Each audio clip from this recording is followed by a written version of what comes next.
Meccseltél valakivel Tinderen, találkoztok, ott vagy az első randin, egy szép étteremben, beszélgettek, minden oké, aztán a végén jön a számla, és a nagy kérdés, hogy ki fizet az első randin. I created this podcast to help you learn natural Hungarian.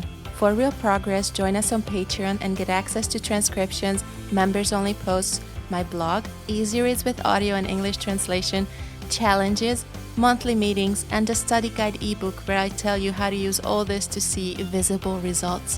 As a member, you can pitch your own episode ideas and I might choose yours next. Learn Hungarian with a new approach at patreon.com/Hungarian with Cici. Sziasztok! Én Cici vagyok, magyar mint idegen nyelvtanár, és ez itt a Hungarian with Cici podcast magyarul tanulóknak. A mai témánk az, hogy ki fizet az első randin, és most egy hetero párról lesz szó ebben a podcastban. Ez egy megosztó kérdés. Az, hogy megosztó, az azt jelenti, hogy van két oldal, akik más gondolnak, és nincs középút. Ebben a példában az egyik oldalon sok ember azt gondolja, hogy az a normális, ha a férfi fizet, és a másik oldalon sok ember azt gondolja, hogy az a normális, ha elfelezik, tehát a férfi is fizet, és a nő is. Láttam régen sok első randis videót, amikor a nő akart fizetni mindent, úgyhogy ez megosztó, mert mindenki mást gondol róla. Sok kultúrában az a normális, hogy a férfi fizet az első randin. Ez Magyarországon is így van, meg a legtöbb európai országban. Az internet azt írja, hogy Skandináviában nem. És ha a hagyományos randizást preferálod, akkor Skandinávia nem a te helyed. Csak szólok. Nem tudom igazából, hogy működik. Soha nem randiztam, nem tudom, Svédországban például, de nagyon sok skandináv krimit nézek, és mindig ugyanaz a családmodell mindegyik filmben. Az apa a stay-at-home dad, az apa marad otthon a gyerekekkel, és az anya a karrierista, imádom. Minden svéd filmben így van, úgyhogy lehet, hogy tényleg így működik a randizás is. Én nem voltam még ilyen helyzetben, soha nem randiztam online, és nem volt olyan első randim, hogy még nem ismertük egymást. Ha elképzelek egy ilyen szituációt, szerintem nekem az lenne az ideális, hogy a pasi előveszi a pénztárcáját, látom a szándékot, hogy szeretne fizetni, és utána én mondom, hogy jaj, nem, de hogy fizessük felesben. Ez egy jó kollokviális kifejezés, hogy felesben fizet. Általában az N betűt nem mondjuk a beszélt nyelvben, csak azt, hogy felesbe fizet. Felesbe fizetnek, tehát a nő is fizet, és a férfi is fizet. Ha szerencsés a helyzet, és jó volt a randi, akkor az is jó, ha az első randin a férfi fizet, és akkor a második randin a nő. Nekem volt egy exem, akivel már 3 éve együtt voltam, amikor egyszer azt mondta, hogy jövök neki egy sörrel, tehát ma nekem kell sört venni, mert tegnap ő fizetett, akkor 200 forint volt egy sör. Ez nagyon régen volt, és már tudom, hogy ez nem jó jel. Ez bizony egy red flag. Nagyon nehéz lehet ez most a Tinder világában szerintem, mert ismerek több pasit is, akik minden nap vagy heti többször is randiznak, nagyon fárasztó lehet, és ha mindig csak ők fizetnek, akkor az nagyon drága, főleg ha nem volt jó a randi. Nem tudom régen hány első randia volt egy férfinak, de nem hiszem, hogy heti 5, mint most. De ki tudja. Aztán ne legyünk álszentek, vannak nők, akik azért mennek sok első randira, mert ingyen szeretnének vacsorázni. Úgyhogy szerintem most kicsit komplikáltabb, kicsit bonyolultabb a helyzet, mint régen. Megértem, ha egy férfi nem akar heti 3-szor vacsorát fizetni 2 főre, de azt is megértem, hogy ha rossz vagy furcsa érzés egy nőnek, hogy nem akar a férfi fizetni.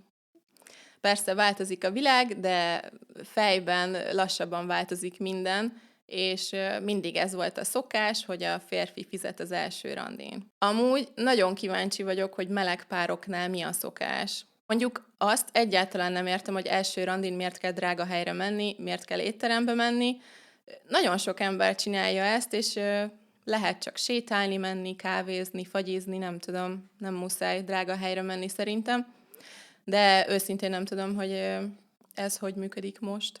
Redditen azt írják, hogy azt fizet, aki randira hívott. Szerintem ez hülyeség. Oké, hogy van egy ember, aki felteszi a kérdést, de ha igent mondasz, akkor te is akarsz menni, mindketten akartok találkozni, és közös döntés, hogy hova mentek, és mindenki igent mond. Egy introvertáltabb ember lehet, hogy soha nem fog randit kezdeményezni, és akkor neki soha nem kell fizetnie? Nem tudom, hangosan gondolkozom, nincs jó válasz. Egy kicsit off-topic, de nekem érdekes tapasztalat volt, hogy Amerikában sokszor felesbe fizetjük a számlát a barátnőimmel. Nem fontos, hogy ki mit evett, mennyibe került, mindenki ugyanannyit fizet. Magyarországon soha nem csináltam ezt a barátaimmal. Akkor fizettünk felesben, amikor ugyanazt rendeltük, vagy több barátnőmmel is azt csináltuk, hogy egyszer ő fizetett mindent, és utána én. Soha nem volt probléma, mindig figyeltünk, hogy ki jön. Az amerikai barátnőimmel sem zavar ez, mert maximum $5 különbség van, nem téma, de ha nagy különbség lenne, tudom, hogy zavarna. Ha például én egy levest ennék $15, és a barátnőm egy steaket $80, akkor nem szeretnék felesbe fizetni. Egyébként most eszembe jutott, hogy volt nekem is első randim applikáción keresztül, csak nem fiúval és nem romantikus kapcsolatot kerestem, hanem egy barátnőt. Amikor El Pasoba költöztem, akkor volt egy jó barátom, aki sajnos elköltözött, és utána nagyon szomorú voltam, csak a férjem családjával és barátaival találkoztunk, és akartam én is egy barátnőt, úgyhogy a Bumble alkalmazáson keresztül meccseltem egy lánnyal. A Bumble appon belül van BFF szekció, ahol lehet csak barátokat keresni. És elmentünk ebédelni, és nagyon jót beszélgettünk, és ebéd után beültünk egy kávéra, de még mindig annyira jó volt, és akartunk beszélgetni, hogy elmentünk egy másik helyre is sütit enni. És a fizetés kicsit nehéz volt, és még mindig nehéz, már 2 éve jó barátnők vagyunk, de mindig a barátnőm akar fizetni mindent, és mindig vitatkozunk, mert én is fizetni akarok. És igazából egy első randin is szerintem csak az fontos, hogy mindketten ugyanazt gondolják, nincs egy univerzális válasz, vagy megoldás erre a kérdésre, csak akkor nehéz, ha máshogy gondolkoznak erről a témáról, mindenkinek más működik.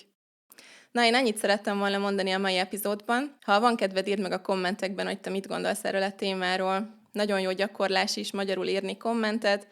Én pedig tényleg nagyon kíváncsi vagyok, hogy milyen különböző vélemények vannak erről a témáról.